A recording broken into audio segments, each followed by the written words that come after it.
9 راز طلایی موفقیت از نگاه برایان تریسی که زندگیت رو متحول میکنن.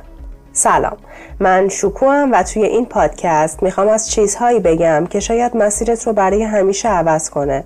برایان تریسی یکی از شناخته شده ترین مربیان رشد فردیه، کسی که سالها درباره موفقیت، هدف گذاری و رشد انسان مطالعه کرده و آموزش داده. اما جالبه بدونی که خودش از پایین ترین نقطه شروع کرده، بدون پول، بدون تحصیلات، حتی بدون شغل، و کم کم با تغییر باورهاش خودش رو ساخته. حالا بیاین با 9 تا از مهمترین توصیه‌های اون آشنا بشیم، چیزهایی که میتونه واقعاً مسیر کار و زندگیت رو متحول کنه. 1. یادگیری مداوم. تریسی میگه هیچ کس اتفاقی موفق نمیشه. آدم‌های موفق همیشه در حال یاد گرفتن هستن، هر روز و هر لحظه. تحقیقات هم ثابت کرده بالاترین درآمدها متعلق به افرادیه که بیشترین زمان رو صرف آموزش خودشون میکنن. پس اگه میخوای رشد کنی، یادگیری رو تبدیل به بخشی از سبک زندگیت بکن. 2. مهارت سازی. موفقیت بدون مهارت فقط یک رویاست.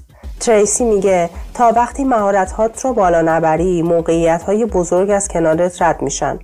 کتاب بخون، تجربه کن، اشتباه کن، ولی هر بار یه مهارت به مهارت‌هات اضافه کن.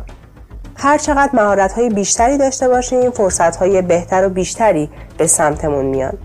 3. ارتباطات قوی بساز. یه جمله معروف هست که میگه شبکه ارتباطی تو دارایی واقعی توئه. با آدم‌ها ارتباط بساز، با احترام، صداقت و انرژی مثبت. هیچ کس تنهایی رشد نمی‌کنه. هر آدمی که وارد زندگیت میشه میتونه یه فرصت الهی بی‌نظیر باشه که تو میتونی ازش استفاده کنی. 4. استقلال مالی پیدا کن. پول هدف نیست، اما وسیله آزادیه. تریسی میگه تا وقتی به حقوق ماهانت وابسته ای، آزادی تصمیم گیری نداری. پس یاد بگیر چطور با پولت هوشمندانه رفتار کنی. بودجه بندی، پسنداز، سرمایه گذاری، حتی قدم‌های کوچیک هم تو رو به سمت استقلال میبرن. 5. عادات کاری درست بساز. عادت به معنی اولویت‌بندی درست و مناسب کارهاست که باعث بهره‌وری درست در کار میشه. موفقیت نتیجه عادت‌های درسته. از امروز شروع کن کارهات رو اولویت بندی کن. صبحات رو با نظم بیشتری شروع کن. کارهای کوچیکی که هر روز تکرار میکنی آیندت رو میسازن. مرتب و منظم بودن در کارها و دقت داشتن باعث موفقیتت میشه. 6.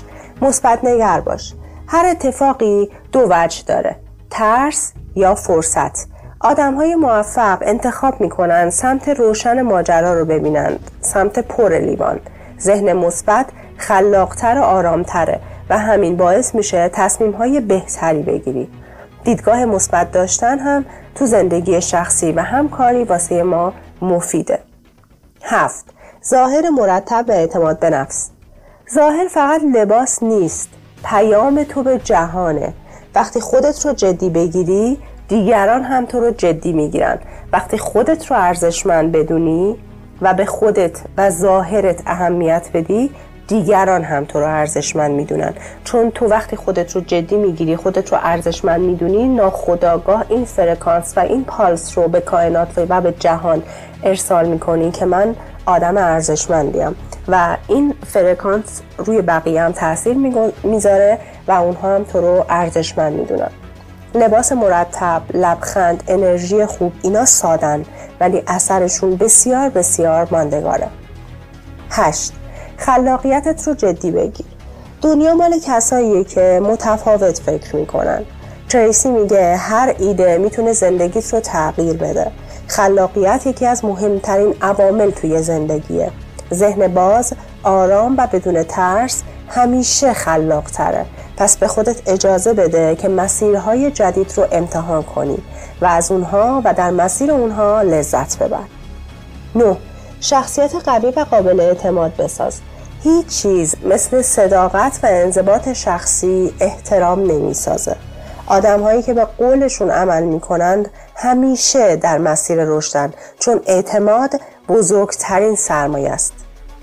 در آخر برایان تریسی یه جمله فوق‌العاده داره: موفقیت یعنی تبدیل شدن به بهترین نسخه‌ای که میتونی باشی. هر روز سعی کن، تلاش کن که فقط 1% از روز قبل بهتر باشی و خودت رو به نسخه بهتری تبدیل کنی. پس از خودت بپرس کدوم یکی از این 9 تا رو باید همین امروز شروع کنم؟ چون موفقیت فقط در انجام دادن کارهاست، در عمل کردن چیزهایی که میدونیم، نه فقط در دونستن اونها. اگر از این پادکست لذت بردی یادت نره که حتما کانال من رو سابسکرایب کنی و با لایک و کامنت به من انرژی بدی تا بتونیم با هم دیگه این مسیر رو ادامه بدیم. دوستتون دارم. خدا نگهدار.